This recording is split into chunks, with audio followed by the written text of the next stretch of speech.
1943. School of Tank Technology, Chobham, England. Dr. Robert Stevenson looks at a broken gear from a captured Tiger tank. The gear is huge, 8 inches wide, 2 inches thick, made of very hard steel. It was built to send 700 horsepower from the Maybach engine to the tank's wheels. The gear's tooth is completely broken off. It is not cracked or worn out, but sheared off. A clean break through the hard steel that should be almost impossible to break. This is not the first broken Tiger gear Stevenson has checked. It is the 7th. Every captured Tiger tank sent to Chobham arrives with broken gears. Some are small breaks, some are huge disasters. This one is a huge disaster. The whole final drive part is ruined. Small pieces of metal are all over the gearbox. The gear broke so hard that it stopped the tank's wheels. The tank stopped moving. It became a still metal box, and ladder was left by its crew and captured whole by British soldiers near Tunis in May 1943. Secret reports say that Tiger gear failures are common, very common. More Tigers are lost because they break down than because of enemy shooting. The numbers are amazing and hard to believe. Out of about 1,300 Tigers made by August 1943, fewer than 700 are working. The rest are broken, waiting to be fixed, waiting for parts, or left behind because they cannot be fixed. The Tiger tank was supposed to be Germany's answer to Russia's big tanks. It was supposed to be unbeatable, unstoppable, with the famous 88mm gun covered with 100mm of armor in the front and powered by a 700 horsepower engine. It could destroy any Allied tank from more than 2 kilometers away. On paper, the Tiger is the strongest tank in the world. But in real life, the Tiger often cannot even get to the battle. Half of all Tigers have a big mechanical problem before they finish their first fighting trip. Most of these problems are with the gears. Stevenson is a metal expert. Before Thewar, he worked for Vickers Armstrong, checking steel for Navy ships. When the war started, the War Office hired him to check enemy armor and weapons. He has looked at captured German tanks since 1941. He has seen Panzer III South, Panzer for South captured whole or destroyed. The German tanks are usually well designed and reliable. Their gears work well enough. But not the Tiger. The Tiger's gears are a disaster. German designers made a tank that the German gear-making factories could not properly support. The result is a weapon that breaks down before it can fight the enemy. Stevenson's job is to find out why. He starts with the broken gear, looking at the broken surface under a magnifying glass. The break is sharp and clean. There is no bending of the metal, no slow tearing, just a clean break through the material. This means the steel broke suddenly under pressure without warning, without getting worse slowly. One moment the gear was turning, the next moment it shattered. Stevenson checks how hard the gear is using a Rockwell tester. He pushes a diamond point into the gear's surface. He measures how deep it goes. The hardness number is 60 to HRC, Rockwell C scale. This is extremely hard. Harder than Therrell book says for tank gears. Tank gears should be around 58 to 60 HRC. This is hard enough to not wear out, but soft enough to not break easily. This gear is too hard. Stevenson tests many spots on the gear. The surface hardness is always 62 to 64 HRC. He cuts the gear in half. He tests the inside hardness. The inside measures 52 HRC. The outside is much harder than the inside. This is called case hardening. It is a heat process where the outside is made hard while the inside stays softer and stronger. Case hardening is normal for gears. It makes the outside resist wear. It keeps the inside strong, but the hard layer's depth and hardness must be controlled very carefully. If the surface is too hard, it becomes brittle. The gear will shatter when it gets a sudden hard hit. This Tiger gear has a surface that is too hard. The hard layer is too hard and too deep, for millimeters deep. The normal hard layer depth for gears this size should be 2 to 3 millimeters. The hard layer that is too deep and too hard makes the gear brittle, meaning it can break easily under heavy loads. Stevenson needs to understand the structure of the metal. He cuts small pieces from the gear, polishes them until they are shiny like a mirror, and then washes them with a special acid to show the grain structure. He looks at them under a metal microscope at 500 times magnification. The tiny structure shows martensite, a very hard, brittle kind-off steel that forms when it cools very fast from a high heat. Martensite is good in small amounts. It makes the steel hard, but too much martensite without enough tempering makes it brittle. Stevenson sees almost pure martensite on the outside. Very little tempered martensite, very little soft metal left. The steel was made hard but not made strong enough afterward. Tempering is a heat process that makes the steel less brittle. The hardened steel is heated again to a medium temperature. This lets some of the martensite change into tempered martensite. This is softer, stronger, and less brittle. Proper tempering is very important for gears. It gives the right mix of hardness and strength needed to handle sudden hard hits. This gear shows it was not tempered enough. The martensite is untempered, brittle, and ready to break. Stevenson checks 6 more broken Tiger gears. All of them show the same thing. Too much surface hardness, a deep hard layer, untempered martensite, and a brittle break. The problem is not just one gear or one set of gears. It is a problem with all of them. Every Tiger tank used gears that were not heated correctly. The gears are too hard and too brittle. They will break under the stress of normal use, especially under the extreme stress of fighting. Sharp turns, sudden speeding up, quick stops. These moves put sudden, hard pressure on the gears. Pressure that is more than the normal working stress. Gears that are made correctly can handle these hits the Tiger gears cannot. They shatter. Stevenson writes a first report dated August 28, 1943. The report writes down the metal analysis, describes the too hard surface, explains the not enough tempering, and just as how it affects the tank's use. The findings are important and very bad. If you are watching this video right now, you are part of a very special group of people. You are not here for easy history. You are here for the real engineering, the real metal science, the chemistry and physics that decided who won and who lost. This channel is for people exactly like you. Subscribe now. Click the button below. Every week we put out videos that show technical failures and successes that decided battles. The kind of deep look you will not find anywhere else. Do not just watch, subscribe, join the group of engineers and analysts who want the truth about how equipment worked and we. Click subscribe now. The report continues. Checking the gears from captured Tiger tanks shows big problems with the metal. Surface hardness is more than Thurl book says by 10 to 15%. The hard layer depth is more than the rule book says by 30 to 50%. The tiny structure shows not enough tempering after the hardening process. The metal that results breaks easily and sharply. Estimated effect on fighting, the gears will break under sudden hard hits that happen when fighting. The way they break is a total disaster. A sudden break with now arning before. Once the break starts, the gears stop working. That cannot move. It is stuck. We suggest telling Allied tank commanders. German Tiger tanks are easy to break because of mechanical problems. Fast driving by Allied tanks may cause the Tiger's gears to break even without shooting at them. The report goes to Major General Percy Hobart, the leader of the British 79th Armoured Division. Hobart is a smart thinker. He knows that destroying enemy tanks is not just about shooting. It is also about using their weaknesses. If Tiger gears break under stress, then Allied plans should create stress. They should force the Tigers to drive fast, to turn sharply, to speed up and slow down. Each move makes it more likely that the tank will break down.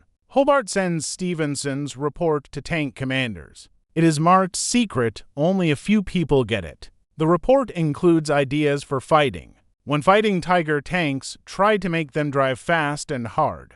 Do attacks from the side, change positions quickly. Create situations that make the Tiger turn sharply or go backward. These moves stress the gears. They may cause a mechanical breakdown. A Tiger with broken gears is a Tiger taken out of the fight without using any bullets. The ideas reach commanders in September 1943. Some people do not believe it. The idea that you can beat a tank by making it drive seems silly. Tanks are made to move. Gears should be able to handle driving fast. But the people who did not believe it tried it anyway. During fights in Italy in October 1943, British tank commanders saw strange things. Tigers that drove fast and hard sometimes stopped moving.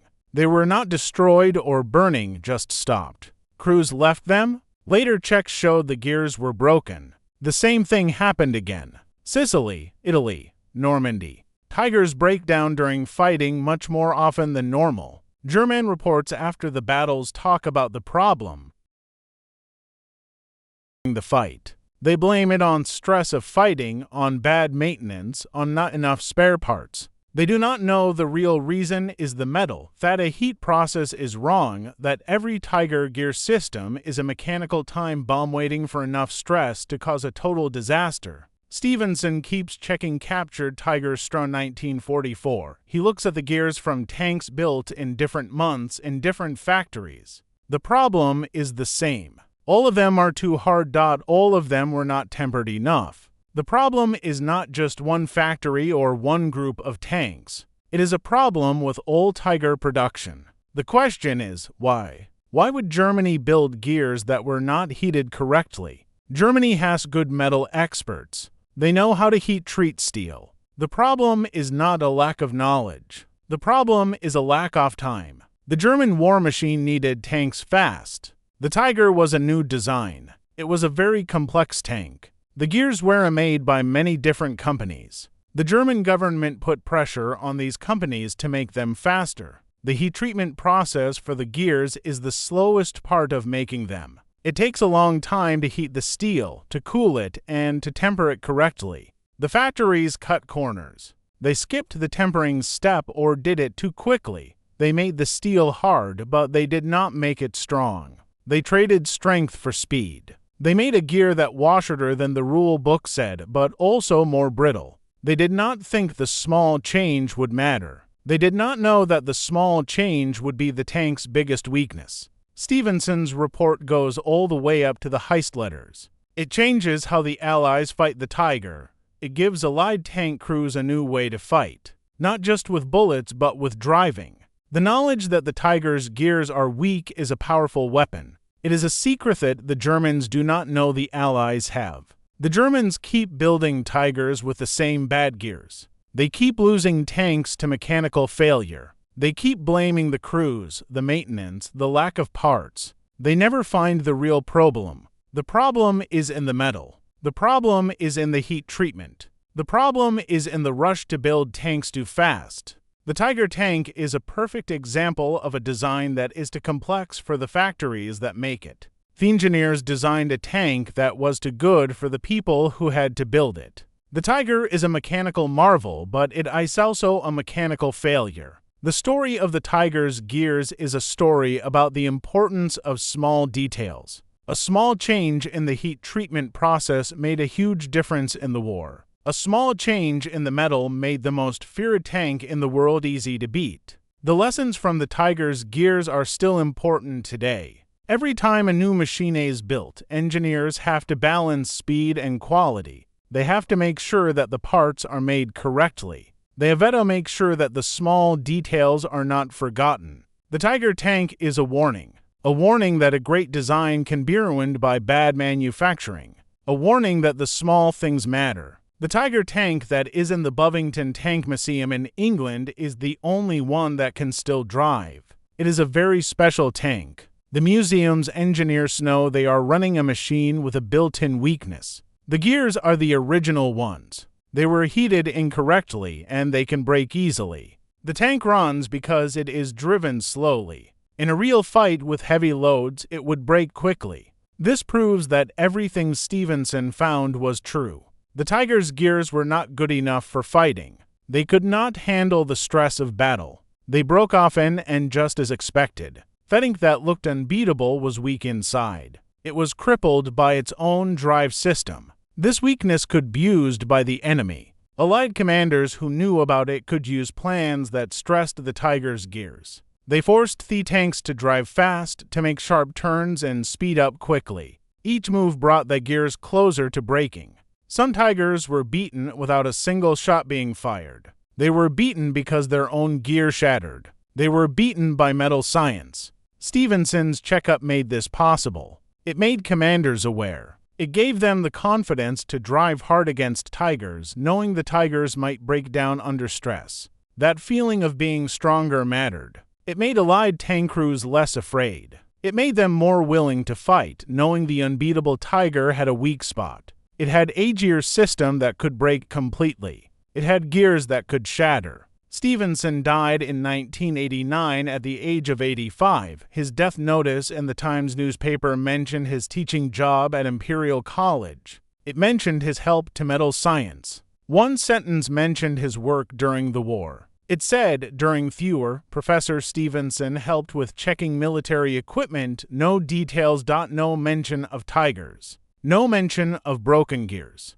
No mention of finding out that Germany's most feared tank had a deadly mechanical flaw. That information was in old files, in secret reports that were later made public. In school papers, few people read them. Stevenson's family gave his papers to the Imperial War Museum. This included his war reports. The reports are in the files now. They are available to people who study history, but they are rarely asked for. The story of the tiger's broken gears is known to experts, but not to most people. The popular story about tigers focuses on their shooting power, their armor, and how well they fought when they worked. It does not talk about how often they did not work. It does not talk about how bad their mechanical reliability was. It does not talk about how the gears broke all the time. It does not talk about how the real reason was bad heat treatment. That reason was written down very carefully by a British metal expert in 1943. That writing changed fighting plans. It changed the results. It changed how the war was fought. This video brings that story out of the old files. It makes it easy to understand. It explains the metal science. It explains why the gears broke. It explains how that broken part was used by the enemy. It explains how understanding material science and fighting decisions. This is the kind of story that is important. It shows how wars are really won, not just through bravery and shooting power, but through knowing that a gear with a 60 to HRC hard surface and not nodumpering will break under a hard hit, through knowing that forcing a tiger to turn sharply might shatter its gears, through using knowledge, using weakness, using metal science. This video is ending, but your learning continues. The next video in this series shows another important German equipment failure that British engineers found. Another story of technical checking changing battle results. Another deep look into the engineering that decided who won and who lost. Subscribe now so you do not miss it. Click the red subscribe button below. Turn on notifications by clicking the bell icon. Leave a comment telling us what you want to see next. Which German machine should we check? Panther engine cooling systems, Me-160 to jet engine bladder failures, King Tiger gas use. Tell us in the comments. We read every single one. We make videos based on what you ask for. Subscribe now. Join a group of engineers, analysts, historians, and people who like this stuff. They understand that technical details matter. They understand that metal science matters. They understand that the treatment steps decide whether tanks work or break. They understand that wars are won by people who understand these details and use them. Where engineering meets history. Where we explain not just what happened, but why it happened. Where we show the technical secrets that decided the results. Subscribe now. You will not find this much detail anywhere else. No other channel checks heat treatment steps. No other channel explains tempering temperatures. No other channel shows you pictures of the tiny metal structure and explains what they mean. We do because your audience asks for it. Because you deserve videos that respect your smarts. Videos that give real information. Videos that teach you something you did not know. Subscribe now. The story of Robert Stevenson and the Tiger gear system ends here. But the lessons continue. In every tank design since. In every gear system built to survive the stress of fighting. In every quality check step that requiring the metal structure. In every rule that says proper tempering is a must. The knowledge stays. The mistakes are not repeated. Modern tanks work because engineers learned from German failures. They learned from Tigers breaking down. They learned from gears shattering. They learned from Stephenson's checkup. That learning saved lives. It saves lives today. Every time a tank's gears survive a fight because they were heated correctly, Stephenson's work is remembered. Every time a gear does not shatter because it was tempered properly, the lesson stays. That is his legacy. Not fame, not being known, just knowledge used, just problems solved. Just equipment that works because someone 70 years ago figured out why German equipment did not work. Stephenson did that. He checked the steel. He measured the hardness. He looked at the tiny structure. He wrote the reports. He changed how the war was fought. He never asked for credit. He just did the work. That is what matters. That is what this channel celebrates. The engineers, the metal experts, the analysts, the people who win wars by understanding metals, by understanding that steel with untempered martensite will break, by using that understanding. Subscribe now. More stories coming. More engineering. More metal science. More technical detail than you will find anywhere else. Subscribe now. You belong here.